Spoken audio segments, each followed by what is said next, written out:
Oh, baby, baby.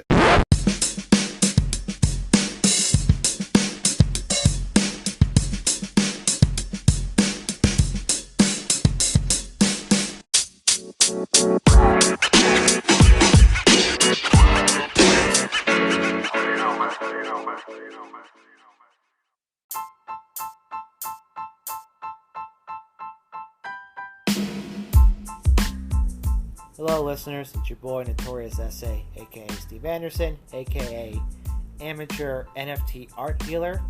Hit me up if you want some original pieces.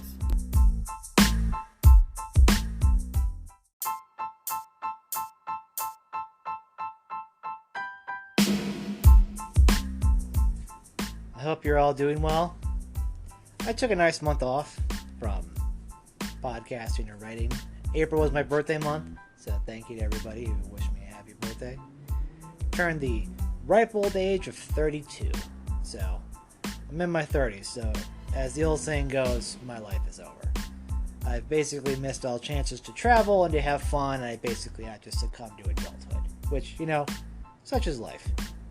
But it was a good month. I'm sitting here today. The weather's beautiful. I've been outside, got some errands done. Cats are running around, enjoying the open windows. And I was just browsing through YouTube, just kind of looking around, seeing what there was available. And I noticed that CollegeHumor recently had posted a new video, which was interesting because I hadn't seen anything in a while, so I'm glad they were still producing. Now, it was a great video about Reddit, the website. If you're not familiar with it, I would highly check it out on the CollegeHumor YouTube page. And the great thing about YouTube, and also the bad thing about YouTube, is that it really allows you to dive into the ultimate of all rabbit holes, and regardless of what subject you're on. And frankly, with YouTube's age, it's hard to believe now that it's since 2004 it's been around, and millions of videos have been uploaded, and millions have also been deleted, which we'll get to later. But looking at CollegeHumor in particular, I noticed they had been around since roughly 2007. Mind you, the website itself had been up since 1999. And their YouTube channel was, included shortly after YouTube was created. Now, this may sound obscure, but I wanted to kind of talk about a larger point with this because last year, the parent company that owned the website CollegeHumor pulled its funding from the website, effectively shutting it down, meaning that there was only the one person who owned it, and most of the employees and the writers had to be laid off. I wrote about the subject and posted on my LinkedIn page called An Ode to CollegeHumor, in which I talked about the website kind of shutting down, but effectively what it meant for me personally as someone who had spent a large amount of time on the internet and always looked for something fun, trendy, and comedic. CollegeHumor had always been there to provide much-needed comic relief from day-to-day life. Whether it was the actual college humor, as in humor related to attending a university, which we related to, or young adult workforce, or whatever popular cultural trends, or comic books, or video games. The type of thing that someone like me had been involved in my entire existence. It almost felt like it was a website made for someone like me with the kind of humor and interest that not only attracted me, but frankly, millions of people. Their YouTube channel, which still exists, has roughly 14 million subscribers, and that's, with their website being down, and they're still posting content. And I will say, while the CollegeHumor website is down, and if you type in collegehumor.com, it's going to either go to the YouTube page or pull up the search bar. It'll say no text available, and it will take you to the YouTube page. They also have their own streaming service called dropout.tv. I would highly recommend subscribing to that or going to the YouTube page and accessing their members section through there as well, because they do provide really, in my opinion, some of the best content you can find online in terms of its humor and relevance and just general fun, well-being, of something to really just take you out of your current day and provide a little bit of humor in your life. That was kind of the joy of CollegeHumor, and that was kind of the joy of at least in my experience, the early years of what we would call the World Wide Web, or the Internet, or being online.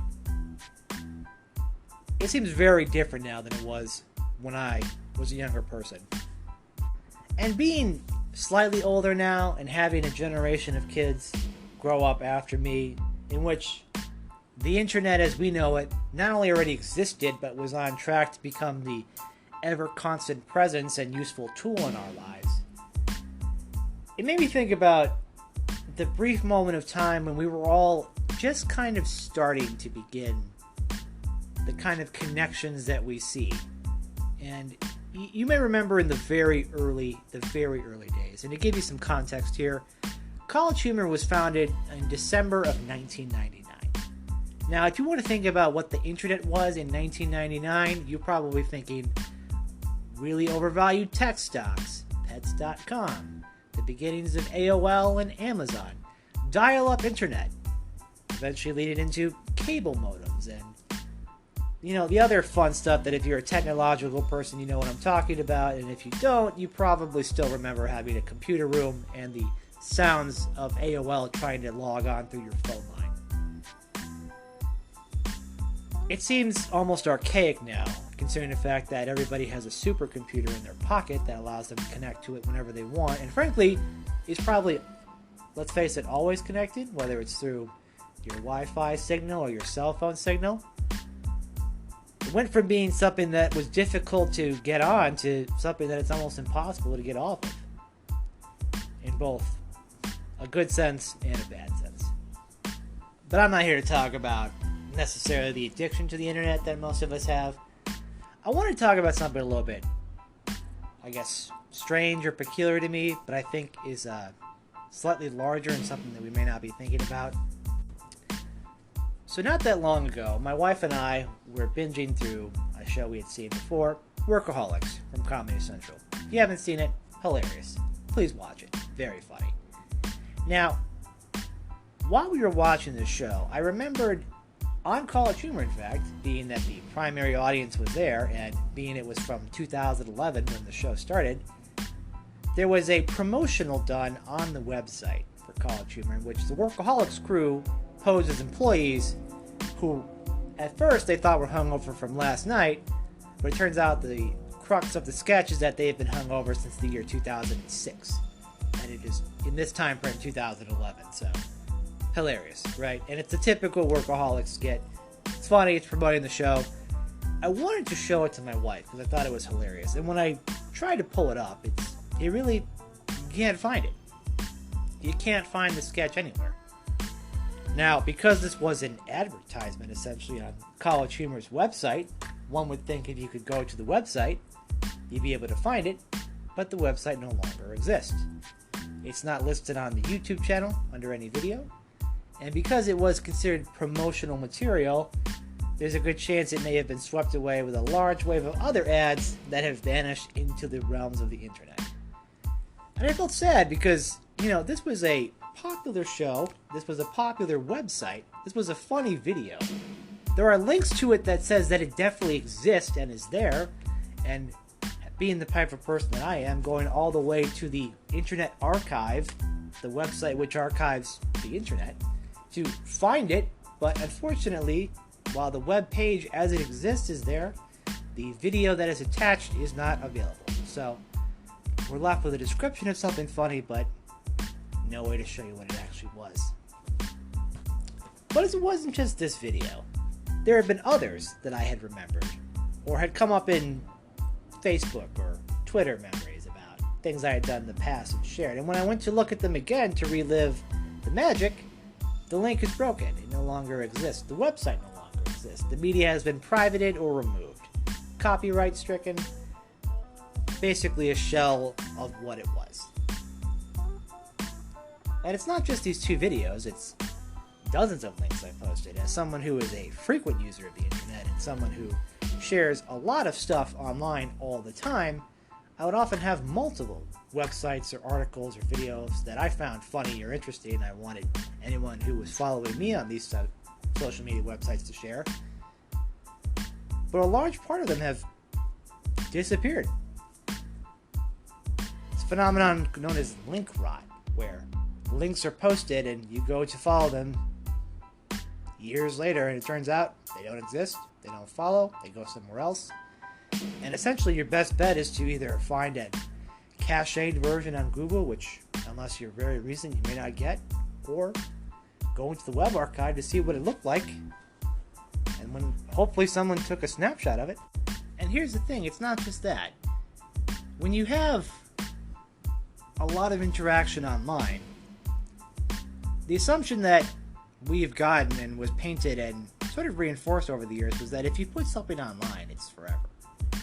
The idea being that between the ability of it to be archived in a digital format for people to share it, and if the event itself is either notorious or large or big enough to be shared in such a widespread manner where the removal of its existence would be basically impossible. And don't get me wrong when I say that if you put something on the internet, there's a chance it won't stay there forever, because the thing about the internet is that its potential to replicate anything of media, picture, video, words, it's there. And again, if it's shared large enough and broad enough, and there is no real power systemically from either governments or private corporations or people to remove its existence, it will be there. But if you share something that maybe is more intimate for a smaller circle of people, something that maybe you really cared about, there's a chance that years down the line, if you wanted to revisit it, it may not be there. Now, this could be that whatever you shared is either removed because the website associated with it is gone, that the video has been removed by the people who posted it, that it's been taken down for copyright reasons. These are all potentials, but what happens when it's someone like a friend of yours or a work colleague or even a family member who you have an intimate, long history with on social media or the internet, and that person either disappears or their accounts disappear, and things that you shared with them, things that you maybe wanted to recall later, vanish. Really, there is no recourse. In an ironic twist of fate, you both may not have control over the things you post and not be able to save your own post. It may be that it's both forever attached and also forever gone without being able to be replaced. Now, in this day and age, which again seems different from the very beginnings of the social media era, people have decided that it's not something that they want out in the world. Maybe because professional obligations may prevent them from doing so, and maybe because they grew tired of the service for privacy reasons or for constant barrages of advertisements. Maybe they felt sick from dealing with it all the time, as there are obviously seems to be clear mental health consequences for constant use of the internet and or social media. There's lots of legitimate reasons to not have these things, as there are plenty of legitimate reasons to have them. And there are trade-offs to both. Now, the question here is, if you're going to make the trade-offs, what are you willing to project into the world, and will it be temporary or will it be on a more permanent basis? And are you willing to accept the risk that something that you may not want to be forever linked to the world may be there forever, and things that you may want to have forever may not be there, given that the structure of the internet is on a path of constant change? It's hard to reconcile with both, to be honest, because if anything, it seems that most of the time you're only going to post what you care about or share what you care about. And frankly, websites go down all the time, so why is it such a big deal? Well, to me, it's not really a big deal in a personal sense, in that, yes, a large part of my existence in the social media sphere, and to give you an idea how long I've been around, I tend to think of it as sort of my life in a pre- and post-internet archival form, where, before the internet was largely in existence, the things like the AOL accounts and the AIM accounts, things long disappeared into the darkness that I had no way of saving or possibly hoping to save, based on my young age and lack of technical knowledge. MySpace was definitely the first social media website in which I had a real sensible presence on, along with my core group of friends, to the point where it was a topic of frequent conversation and or drama. If you can recall, having the feature to pick your top friends could result in some severe drama, which sounds so old now that I think about it. And so petty as well. But yes, this MySpace, this large part of our existence, which again, many aspects of it have been screenshotted and shared and constantly sent out over the years to say, oh my god, remember when social media was kind of fun? Remember before the toxic side of humanity began to dominate its aspects and we were able to laugh and share music and videos and customize our pages and really just explore the world and find all sorts of new art and music and comedy and a whole different world out there that you'd be able to access through television or the radio or even the public library. It truly was a real exploratory time for people of my age who used it. And yes, I deleted that because I thought it was no longer cool way back in the 2000s. And then I pegged myself to Facebook and later Twitter. And since 2006 and 2008 respectively, at least a portion, if not a large part of my life has been categorized and archived online. Either in posts about myself, from myself, or posts about me from other people who use the same websites. Now, you can follow me, of course, NotoriousSA Podcast on Facebook, Twitter, Instagram, YouTube, and here on Anchor, and all the other podcast websites. Lots of places to follow, but if you're someone who's been on social media for a long time, and hell, if you've been a user of the internet for a long time, I think we've gotten used to the idea that if we find something, that it will either A, always be there, or B, I will be able to find a way to get it if I can't find it immediately. And that's one of the beauties of the internet, is that having this sort of large general archive of, let's face it, private, government, free speech activity, all kind of mixed together, is nice in terms of seeing how far we come in terms of progress and seeing how the commercialization of the internet has improved its reliability and its connectivity. And let's be honest, I know it's fun to say that the world is worse off with the internet, but the world is infinitely better off with the internet. The internet and computers and this technological boom we're in, you know, for all the faults that it has, I have to say, I think in terms of context of how far we've come in my lifetime. Sure, there are no flying cars and hoverboards and hydrogen-powered everything, but the ability to stay in touch with people, particularly in a year which we were required to stay away from people for health reasons, definitely helped soften the blow of isolation. Now, again, it doesn't substitute for interaction with actual people. You should still see actual people, but in a pandemic, when you can't, without running afoul of the law, thanks Democrats, or the virus, thanks Trump, you have to have these tools around to do business and to entertain yourself, and as long as you're able to manage it responsibly, as in, you know when to walk away, when your eyes start to hurt and your neck starts to creak, to maybe lay down, put it away, go for a walk, get some fresh air, decompress, read a book, take your eyes off of a screen and into something different so that your mind is allowed to kind of take yourself off. Because it's a lot like driving on the information highway, as we used to call it. You're going to get tired, so you just need to pull off and relax and not be on it. But it's hard. It's super hard to not be on it. Particularly after the last 4 years, when it feels like there were so many important things happening. If you weren't informed, it could be to your detriment.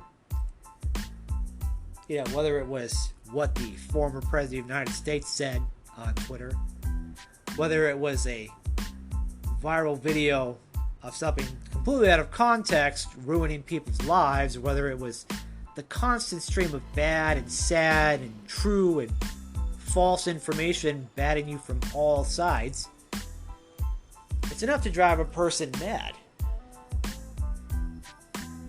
We entered the internet age of freedom with the idea that we would have more information and feel better. But in a lot of ways, I think a lot of people feel worse. And frankly, I think the fact that most ages are now on the internet, and when they've come on the internet and how they've interacted with it has greatly affected how they've interacted in the real world. What do I mean by that exactly is, let's compare, we'll say me, if you're 32 years old, if you're anywhere in that range, give or take 3 years on either side, right? Your experience with the internet is probably a lot like mine. Your family got a computer, they probably had AOL or a similar dial-up service in which you had limited access to the internet, but once you had it, you were able to access a bunch of stuff. Chat rooms, websites, early video websites, sort of a real early Wild West where you could really basically go anywhere and do anything. And of course, this was promoted in businesses and schools, where schools taught you how to use the internet. And the word cyber was thrown in front of everything to make it sound better. Your cyber journalism and your cyber business or whatever. You learn how to use a keyboard, and you learn how to do basic research and how to function, and how to stay away from bad websites. And as you got older, that expanded into different websites that you could be on, and it was chat rooms with your friends, or private group chats, or email chats. Social media comes around with your live journals and your MySpaces and the other ones of the early aughts. And then it evolves into your bigger ones, your Facebook and your Twitter and your MySpace. And you may have had Vine. You may have a YouTube account. And at first it's great because you have it and all your friends have it and you're all connected. And in the early days of these sites, when it's mostly young people sharing what they're doing, at least in our world, there was a lot of partying going on. A lot. And the idea that we could show each other what we were doing without necessarily having the prying eyes of parents around on a network that frankly was all our own, right?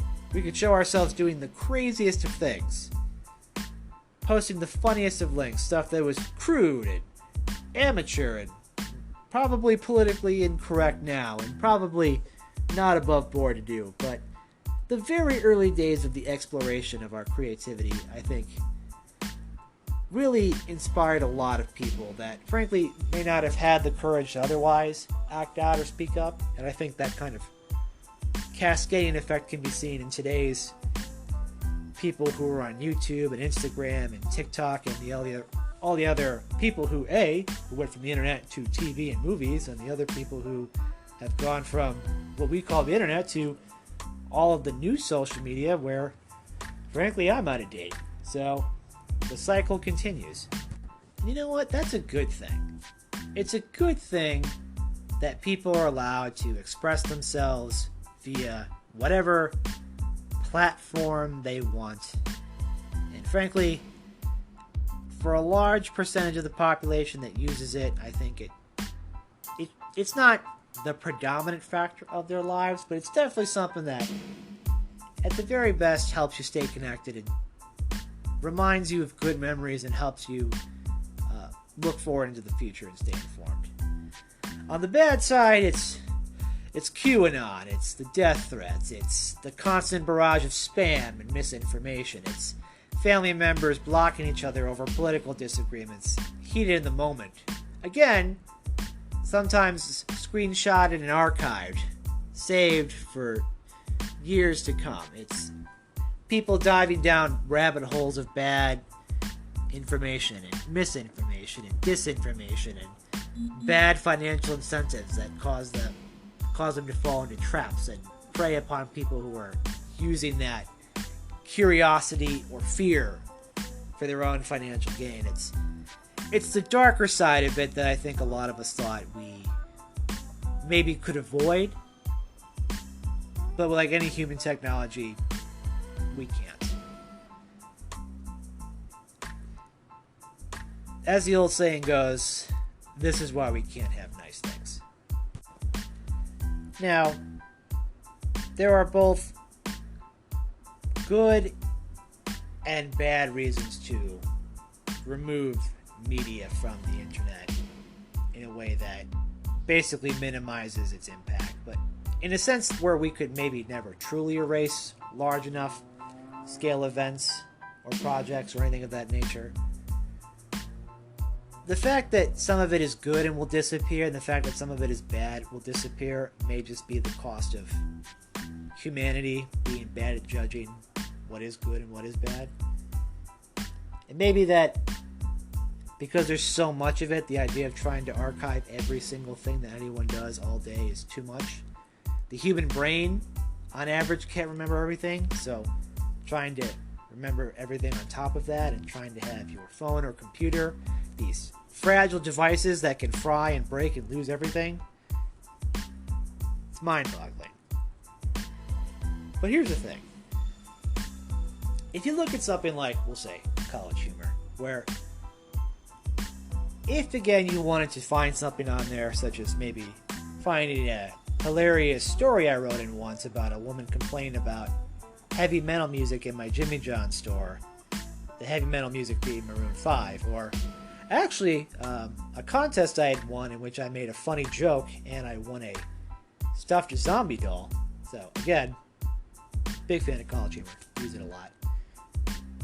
I wouldn't be able to show these to you because they are articles on a website which is no longer in existence. And despite my checking through the archives that have been screenshotted by different people, they're yet to be found. Because again, if something is personal to you, and really maybe only to you and a small group of people, if the thing that you care about is not so big whereas to be shared by everyone around you, and in a complex area such as the digital world where things come and go at the speed of light, you may want to save things that maybe it's an opinion or an editorial you're proud of in a newspaper that was shut down years ago, and maybe you can't find the prints of it and the digital version is bought by some other major conglomerate, or pictures that were taken, or anything that you really care about. If it's not in your own physical hand, the physical media, which we seem to have abandoned so long ago, or, at least in a personal hard drive or disk drive or drive service that you can trust and use, it may truly be gone forever. And maybe the internet has given us this false sense of security about, well, if I truly want to find something, it will always be there. Because the whole idea of the internet being the highway of information and real life mixed hybrid commercialization important aspect of humanity that it is, there's no way things can just totally vanish. There's no way that things can just totally disappear, and it wouldn't be something large enough to affect most of us, right? Well, the next part of this podcast is both a story, one of crime, one of the repercussions of that crime, one of what happens to someone's work when it's all categorized in one place, online. What are the implications of that going forward? And what is the implication for things that we own? That's coming up. Stay tuned.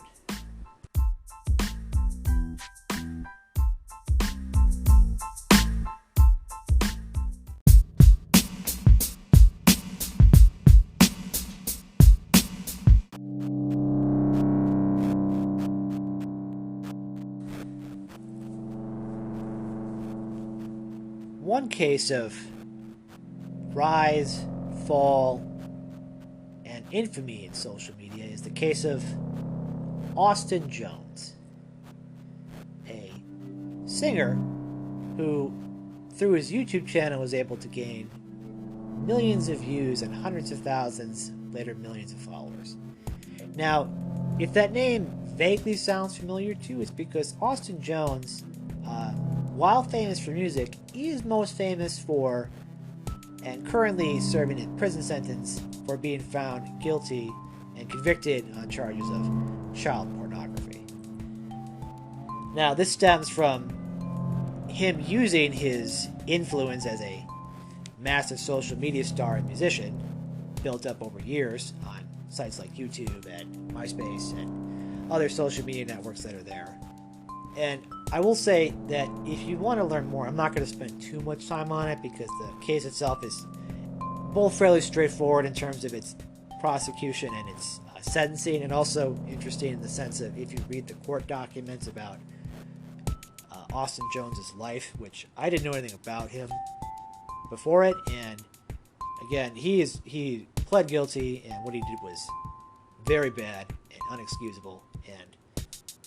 But in terms of it being, human interest story, the court documents are there if you want to read them on USA Pacer. A lot of it's boring material, but essentially it centers around him using technology to advance his music career. That music career would then gain influence of fans.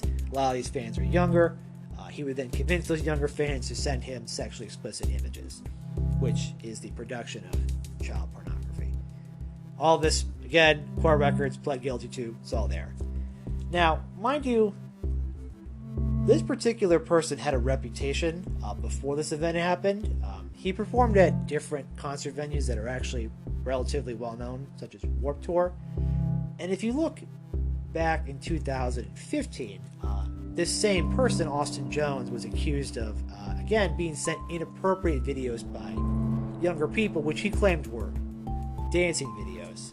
The particular dance that involves being called twerking. So again, that's all available out there. But the part I want to focus on is what happened to his channel, because again, he built this very large presence through YouTube. Like many other celebrities that would go on to have a social media presence and then try to land record deals, Taylor Swift and MySpace being among them. Social media has become a way for artists to expel their media out there into the world, and for lots of fans who, without the gatekeeper of an industry to decide what they find is entertaining, can support it. Now, what happens here is because Austin Jones used YouTube and his Google account in general as part of his criminal acts, in the immediate aftermath of the arrest in Chicago's O'Hare Airport, there became a barrage of comments after the news broke of it. People would begin what's called brigading, which in social media terms is sending loads of people to his particular media accounts to, call him a pedophile, burn in hell, you got caught, I knew he was a creep, all this stuff. So naturally, a justified flood of hate for someone who had been accused of and now is confirmed to have done terrible things with behavior in the past that indicated this person probably does or has done bad things. Now, this is a bit of a technical glitch here, but stay with me because it's important, is that essentially what happens is that YouTube freezes the account of Austin Jones. The court rules that because social media and the internet was something he used to commit his crimes, he would not be able to use it. So essentially his accounts became frozen and or terminated. So, MySpace, if I was still there, Facebook, Twitter, Instagram, Vine, Spotify, other streaming services, all of the music is taken down. None of the places have to do that, but as a matter of probably good PR and for also likely violating their own policies, everything was taken down. But not YouTube. YouTube leaves it up under the sense that he's been charged criminally but hasn't been convicted in court.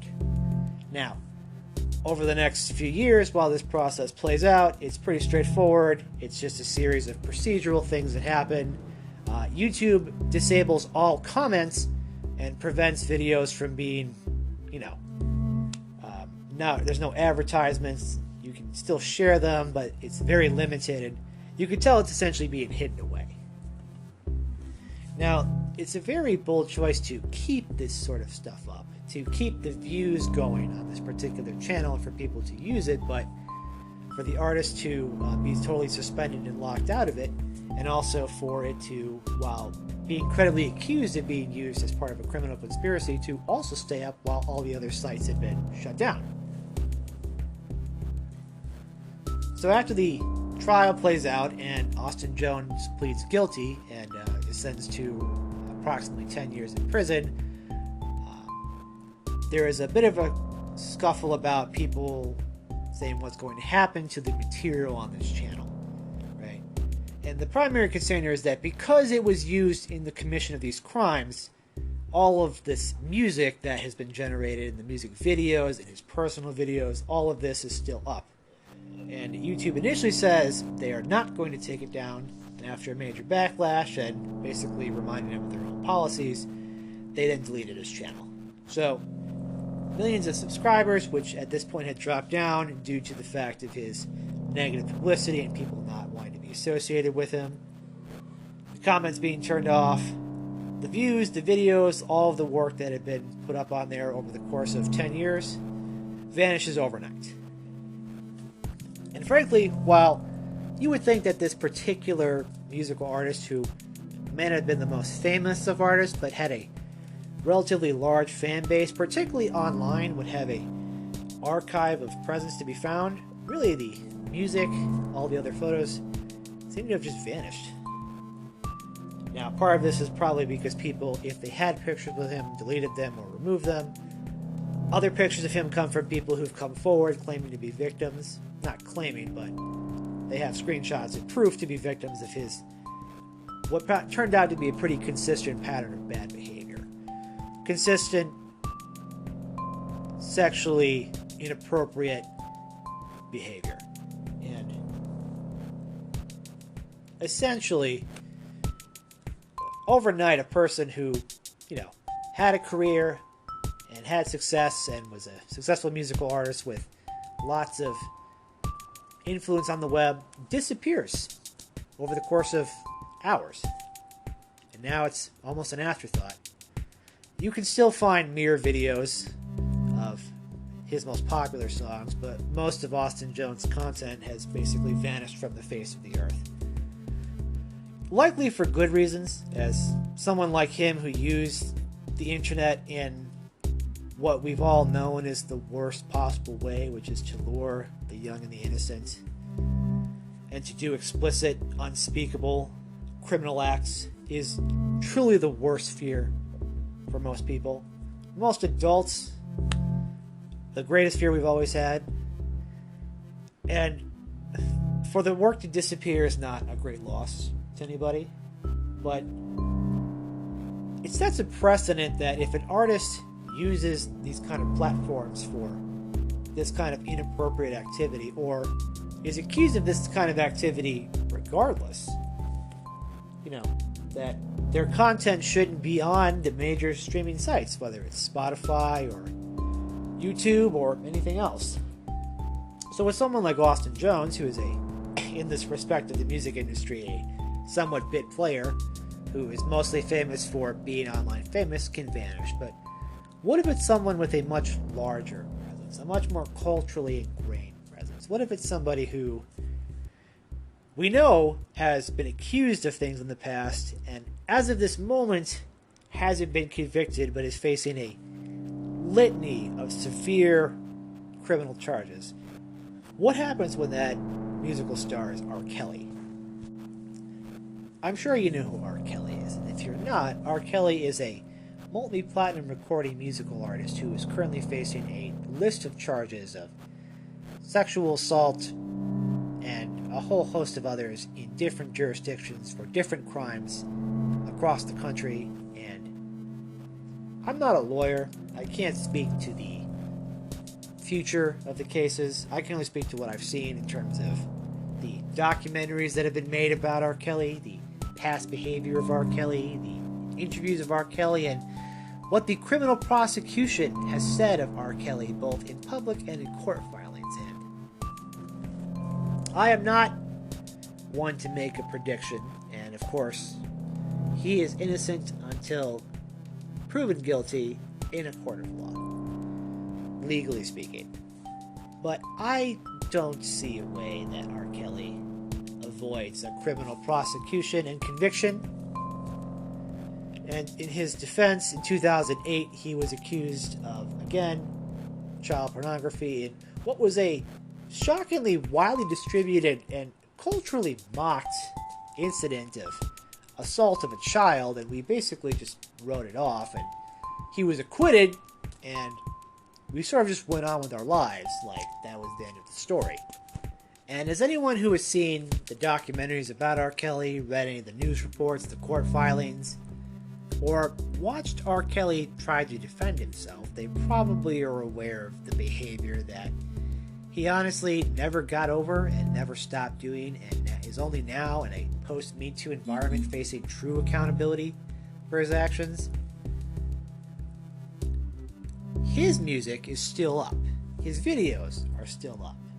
Songs of his are still played on the radio, and while he has fallen out of favor with most music artists and has been dropped, he still has a dedicated fan base, and frankly still manages to make money. And in the traditional weird incentive sense, when an artist sometimes faces bad publicity, their sales go up.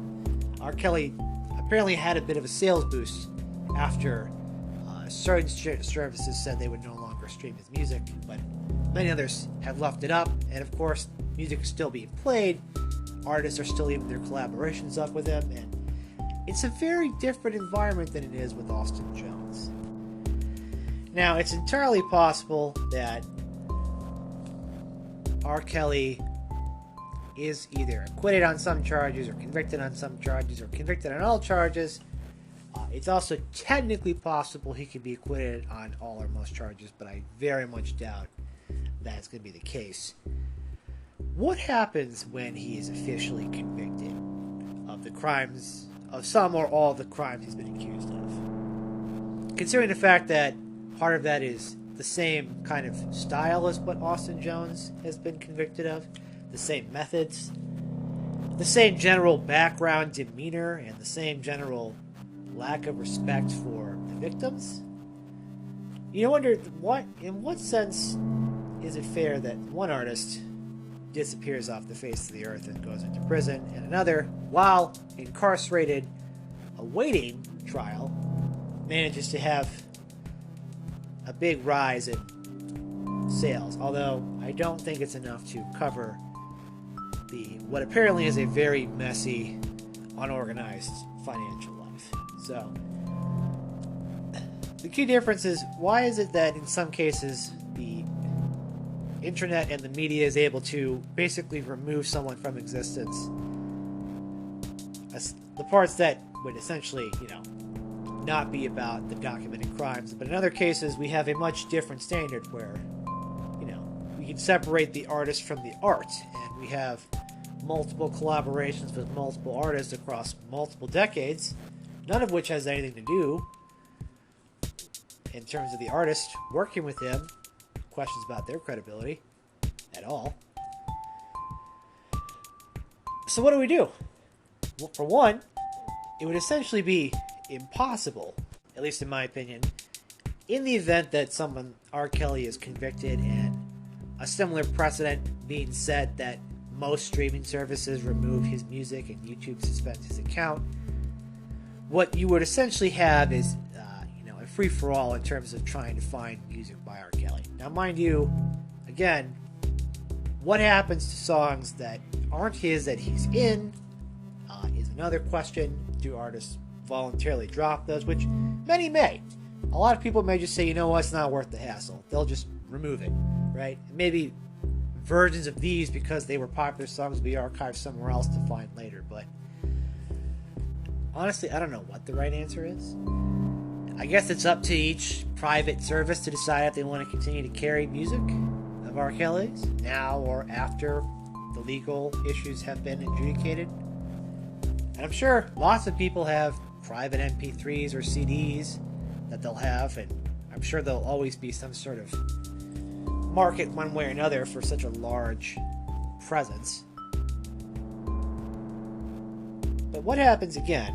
You know, what happens again if it's something on a smaller scale and it's something you relate to, but it vanishes and there really is no record of it and it can't be found? And while we were told that the internet does archive everything and everything is forever, it is both everywhere and can also be nowhere. And not just because, you know, major corporations have large control over the content that they distribute, which, by the way, they should. We should not mess with the internet or Section 230. We should not let the government decide how the internet should be regulated on a greater scale than it already is. And I know that's a popular thing for people to say now because people they don't like exist and are allowed to voice their opinions. And you know what? Some of them are biased. Some companies are biased. They're private companies. That's what it's for. This is what the internet is. The internet is literally thousands of private individuals and companies interacting, doing their own thing, making free speech work. And the idea that we're going to have Elizabeth Warren or Josh Hawley decide what's best for you on the internet, I think, is a terrible reaction. But you know what? That's an argument for another day.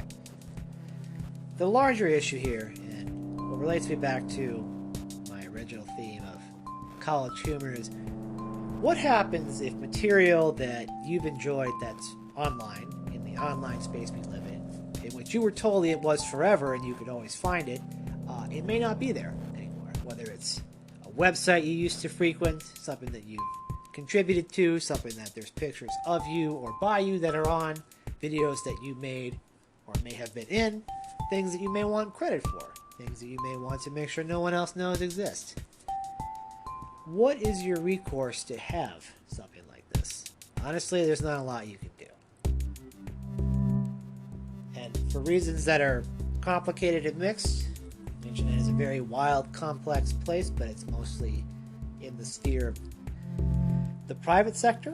And frankly, a large part of the internet is full of links that don't work and dead space and old, outdated material that modern equipment either can't read or can't use.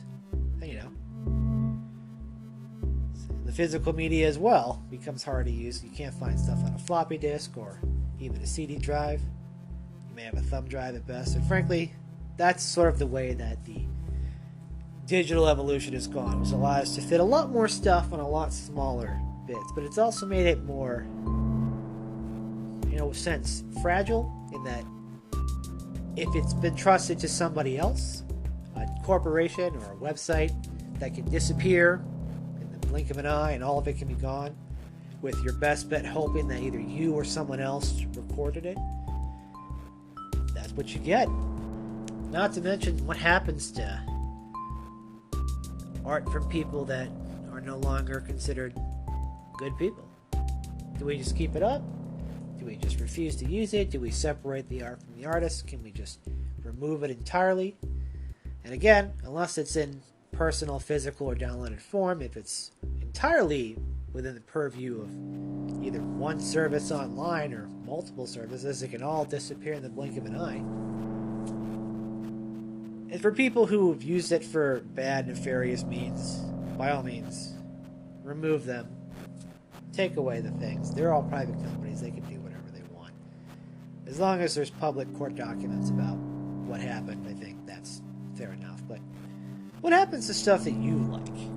You, the person who just existed, frankly, probably spends more time on the internet than maybe you thought you ever would, or realize maybe you do have too much time on, or maybe you've, like me, looked for things that are no longer there and maybe feel sad because you can't find it anywhere else. Well, one piece of advice I have is that if there is something you like, and frankly there's lots of ways to do it, is that you can really save photos through your own device and to a personal cloud as well, and most of that can be done pretty easily and for free. You can also, in the event that you feel that social media is no longer fun or worth your time, you can always download all of the data that they have, and of course, photos, events, things like that of that nature, have it for yourself, and of course just suspend your account, or of course delete it if you feel the need to. But at least you'll have memories and photos of things that you may have forgotten otherwise for your own use for later. A graduation party or a fun time with your friends that maybe you haven't spoken to in a long time and maybe you'll never see again. Whether it's music from people that are problematic and frankly, just while they deserve the punishment that's there, maybe it's at best a minor inconvenience to you, or there's music that you like from somebody. Let's face it, I like a lot of R. Kelly songs, and I'm aware of his problematic behavior, and I don't support any of it, and I hope he faces justice for what he's done. But I still like the music that he makes and the artists that he has collaborated with, those songs, and I think it's fair to say that I can separate the art from the artist, and I can say I won't buy his music anymore if that's the case. If you're stealing MP3s from someone like R. Kelly, is it really a crime? If you're downloading his music illegally? I don't know. More so, what happens if there's something that you actually like and use to connect with people, and it being the internet and being full of the digital age just vanishes because whether they take it down, it goes down, it just vanishes, or frankly, it's old and outdated and eventually you can't find it anymore and it just vanishes and you hope someone took a picture of it at some point. Don't be afraid to save it for yourself, because sometimes things can seem very funny in the moment and feel funny or even relevant years down the line. And it's a way to give us perspective of what was happening in particular moments, both in our lives, in terms of what we remember when these things happen, and what was happening in the broader culture, and either how far we've come or how far we could have gone or how backwards we were. All of this is helpful in my sense, greater understanding of both ourselves and the broader context of all human knowledge.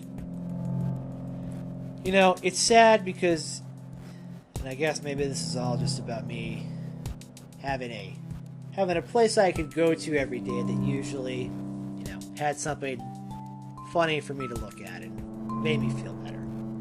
The sense that it's gone now and I can't just, find funny old articles or read new ones or funny cartoons from a place and actors that I had followed for years and are now in successful other places, so good for them. It's just the way it is. There's things you like and they eventually just stop, and sometimes they just vanish. My advice, though, is if you have something like that and you have a way to find a way to save it for yourself, try to. You never know. You can look at old memories and, I'm sure lots of people, now are trying to log back into their MySpace, which they haven't done since 2005, and you don't know the password, you don't know the email, so don't even try. But yeah, people I know, they still have accounts, and there's still a photo of them I can find, and that's pretty much it. But I can imagine a large number of people thought that they have all these memories that they can always find, and it's not just that. MySpace has lots of music that it deleted over a decade's worth, just vanished. People's hard work, people's creativity, their explorations, things they shared, things that I guess we assumed would always be around, just gone in the blink of an eye. What I guess I'm trying to say here is that I really kind of want to break the stereotype that the internet is forever, because nothing is forever once we think about it. I think a large part of us who grew up in the age of the internet thought that this was going to be, and let's face it, is one of the great leaps forward for humanity as a whole in terms of its providing access to information and connectivity. And I guess that's probably the good and the bad that always comes with technological innovation, the trade-offs.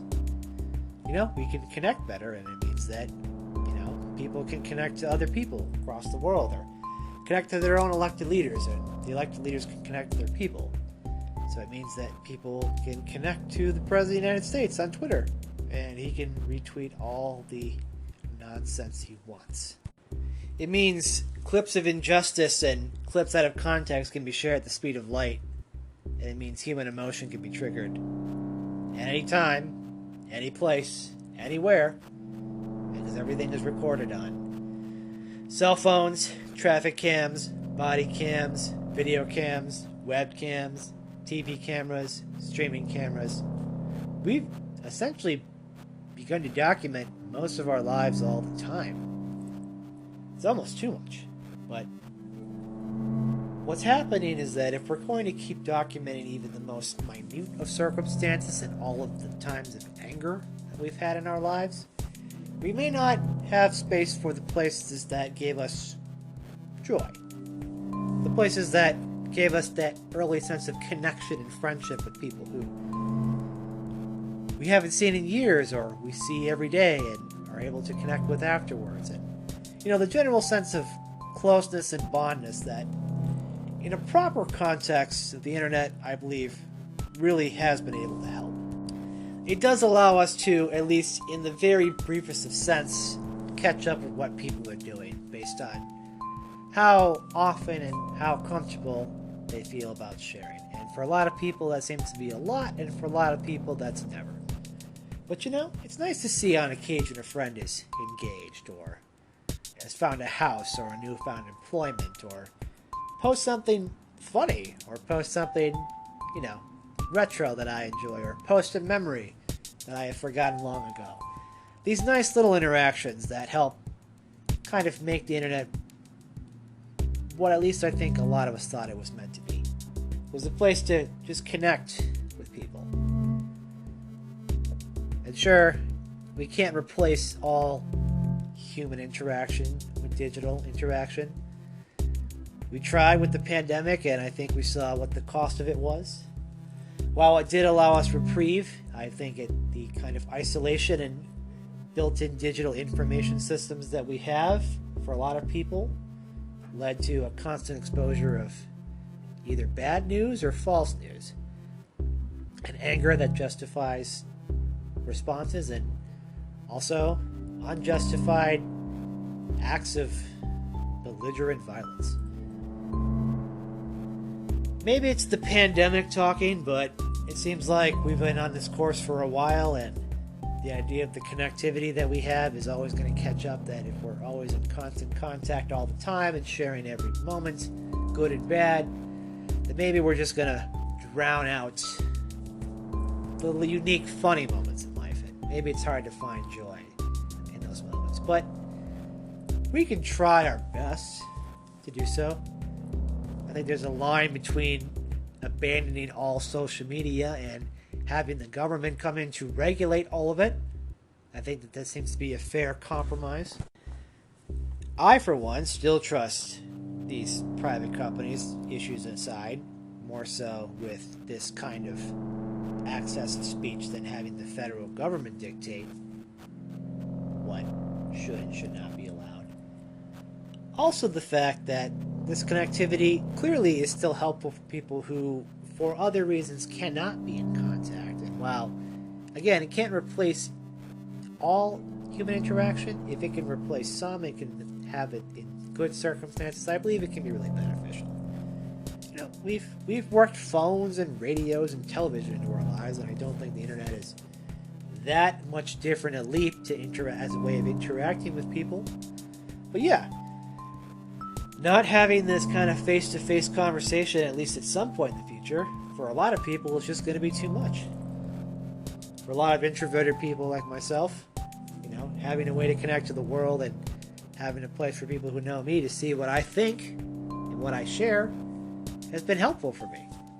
As opposed to just going on the street and yelling what I think or showing people the stuff I like, it's a way for me to express who I am and what I care about. It's also a way for me to share pictures of my cats, because they're so cute all the time, and it's just hard to not try to capture it. And of course, I have hundreds of my pictures of my cats, hundreds of them, and I'm sure now all of us in the age of instant photography have dozens, if not hundreds, of photos of our loved ones, of our friends.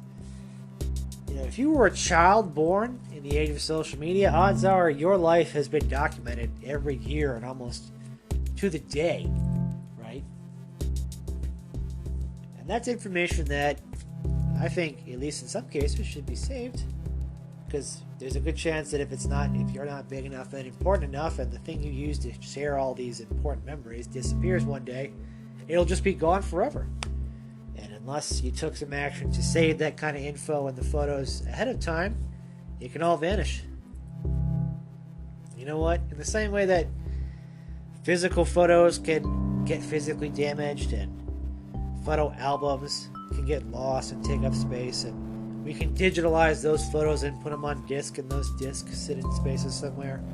We all have memories that are archived in some way, shape, or form. And it's nice to think that at least the very important memories we have, the very big events, the weddings, the birthdays, the births, the big first days, the harrowing tales of our lives will be the ones at least we care about, will be categorized so that when our own memory fails, or when our own memory starts to play tricks on us, that maybe we'll have something that we know that we did to document who we were and what we've done and where we've been. Hopefully it will be good. Hopefully the tales of our lives are archived in ways that past human ancestors that, if you think about it, it's unfathomable. And I don't mean past. I mean, go back to not just the pre-internet era, go back to maybe 30 years before the internet era. Explain to somebody in the 1960s and 50s the way you live your life today, pandemic aside, right? Explain all the channels of communication you have, and explain that the thing that they put the man on the moon in, that is in your pocket. And then, if you probably could, show it to them. They would have no way of comprehending what you're talking about. That is the kind of digital age infrastructure that we have at our disposal. Which, if you think about it, is truly a magnificent tool. But it also means that maybe we archive the stuff that we don't care about, or people that we really don't like, or stuff that really, maybe looking back on, isn't in the best taste. Or maybe it wasn't your best decision, or maybe could be taken out of context enough where it's going to cause too many problems for you. And you know what? You don't have to keep everything. Clearly you don't. God help you if you try to keep everything. But the really good, positive stuff that you know, that you can look back to and take your lessons from and share with, and you think maybe down the line with people you care about, they can share with them, and you can have that kind of special connection and a good laugh with somebody, that's something worth saving. That's something worth keeping on to. It's not easy, and I think for a lot of people who may not be as technologically involved as I am, it may be more difficult now. But, with the age of people taking Polaroids again and people being more conscious of their social media consumption and what they can post, maybe there's a way, especially now that we've had this massive increase in digital everything, maybe we can just keep some of the most mundane and less good aspects of our lives documented where appropriate, but maybe just not necessarily archived, but the things that we care about, the things that we want to preserve for the future, the memories, the funny conversations, the joyful interactions, the wonders of intellectual curiosity that come from asking questions, whether it's the insightfulness of early social media networks, or, as recently done on John Oliver's show, the more interesting questions on Yahoo Answers, that collective grasp into humanity that we've all been able to ever so fortunately find ourselves in. We live in a precarious time where it seems like for all of human existence, the idea is that we should have as access to as much information or as much channels of information as humanly possible. And from it going from word of mouth to books to pieces of paper to handwritten paper to books printed on a massive scale to voice communications to recorded devices to radio to television to the internet, where the ability to document our entire lives has gone from the collective fever dream of people who never would see, the next generation, as opposed to people who have everything we've ever done documented for our purposes. We can build our own stories if we want, but we can make it done in a way that's both truthful and, a side of realistic. A side of the funny jokes that maybe you and only a couple friends get, that the whole world doesn't have to see or can know about or care about. Maybe it's just something that no one else truly understands. And an inside joke in public sounds awkward, but to two people it's might be the connection that they're looking for. It'll be interesting to see what happens 10 years from now. I mean, the fact that I'm looking from 2001 to now to see what we've gone from in terms of the personal computers I've gone through, the music devices, the friends, the connections, the multiple networks on multiple devices across time and space, that pictures of me and pictures I have taken, things I've uploaded have been on websites and taken down and moved and archived and shifted and drifted around into the realms of the universe, of the digital era, of which perhaps it's too late. Perhaps it's too late for someone like me to ever completely disappear from it and never be part of it. And frankly, I don't know if that's necessarily a bad thing. The idea of having some sort of legacy, the idea of having some sort of agency, the idea of having some sort of archived version of who I was and what I did and what I stood for and what I cared about, and if it's been documented long enough, my evolution over time, to give it proper context, I think is kind of cool. In a very broad sense, I guess. If you think of it in the same way that cavemen painted walls to tell a story, or that people took photos to immortalize themselves, and some didn't for the fear that the idea of having some part of you immortalized forever would be a terrible proposition. The idea of our legacy in the world versus our relatively brief existence means that for a long time the channels that we could learn from, grow from, use to our advantage and sometimes to our peril leaves us feeling like we may be powerless and that we are so small in the very vastness of the world and the universe itself that maybe we don't know what's worth sharing or what's worth caring about. We know we've always had our network of friends, and we may realize that the interactions that we have change over time. Whether it's kids hanging out in parks, to kids having sleepovers, to kids all playing video games online together at the same time from their own houses. These types of interactions are, just the way that we've continued to evolve in our ability to communicate with one another. I think there is a natural tendency to be skeptical of new technology because if it's not something that you know, or you're no longer the target demographic, or you no longer understand what it means or why people use it or how it works, or you feel like you may have missed your opportunity to be a social media star, you just sort of see that the world changes around you. And in an era where the internet makes things change faster, that faster change keeps happening even faster. To the point where video game deadlines blur, images you thought for 10 years ago are actually from 30 years ago. And you wonder, when you're no longer the only person in the room, when it's no longer you and your friends and your immediate friend group, when it's the general public, when it's most people you don't even know, when everyone has become able to access the same channels and everything that they bring with it comes in, and all of the natural disadvantages of such a chaotic environment make people feel overwhelmed. What are we supposed to do? Seems like you're addicted and you feel like you shouldn't be addicted because it's a phone and you have free will, but also it seems like that's exactly what they want you to think.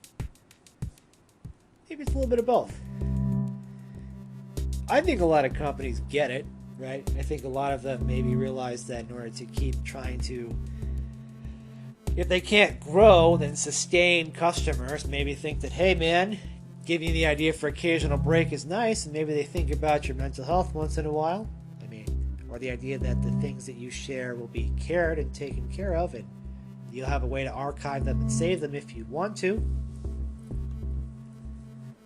I think it's going to be hard because a lot of people are going to start realizing that they're going to have to dig into their personal collections and their histories and their online histories and see what's out there and how much of it and how bad does it look and how drunk was I and how many cigarettes am I holding. And you know, if this was me at a different time in a different place, then do I want it up? Do I need it up? Do I care? In my mind, if you've done enough of your social interactions online, you've probably had enough time to curate and maybe only care about posting certain things. Maybe you do everything, you post everything all the time. Maybe you never use it. The fact is that if you have something there that you care about that really actually matters, not an argument about what Trump did or what Biden has done, but a truly fun, unique connection, you know, seeing your dog as a puppy shared by a family member. Things that really do make you smile, bring you back. If those things are no longer considered permanent in the online sphere, you should save those. And these companies have usually found ways to make this information or these media available for you to save, and you should. Maybe save them on a personal hard drive. Maybe save them on a disk. If you have a backup service that you really trust, you think will be there for the long haul, you can do that as well. Because those moments, maybe we could just drown ourselves in bad news so much that maybe when it was nice to just be able to share the fun stuff and the good stuff, and maybe the way we felt when it was more intimate, maybe if we just all kind of treated it in that sense, maybe in the sense that it is definitely more a part of our lives and for the broader world to see now, but maybe we decide which interactions are considered public for the internet and which ones are just between us. If there's things you want to share, the best way to share them is to have them yourself with the people that you care about. Because there is a time where people will want to, try to, or be forced to remove the things that you've built years cultivating. If you've been on these accounts since the aughts or the early 10s, you've had, if you've been an active user, years of photos and posts and your thoughts and your hopes and your tags and your friendships and your cross relationships with people, and of course all the advertising data that has made them so much money in the process. Take a look at it. See how much is there. If you're comfortable with it, go with it. If you gotta make changes, make changes. And if you want to just get rid of it, get rid of it. As long as you're able to keep the things that you care about, and as long as you're able to find a way to save connections, it matters.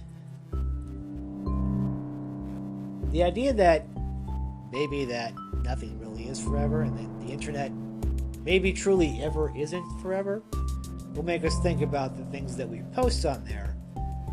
Maybe give everybody a little bit of more individual autonomy about sharing what's right and documenting the wrongs and keeping the connections alive that help keep us sane. I'm sure in a post-COVID world this may sound too idealistic. Sounds like our initial attempts at going back in aren't honestly going that well, but soon most of us, at least enough of us, will be fully vaccinated to resume what we called normal life not too long ago. But will it be different? Will it be the same? Are our collective memories that short in the hopes that we've outsourced it to the internet? Which, as I'm saying, if it really isn't forever, then what are you deciding to put out and what are you deciding to save? More so, going forward in a post-pandemic society, what are you willing to find joy in? And if you really like something, what's the best way to keep it? Whether it's in your heart or your mind, or in a picture, or in a video format, or whatever helps you feel happy. Because you should always feel like you need to be on the pursuit of happiness. that's all for me, folks. Thanks for listening. This was mostly just me talking out loud, kind of just thinking things over. Working on life, seeing what's up. Hope you're all doing well. Positive vibes, keep doing what you're doing. Life, liberty, and the pursuit of happiness. I'm out.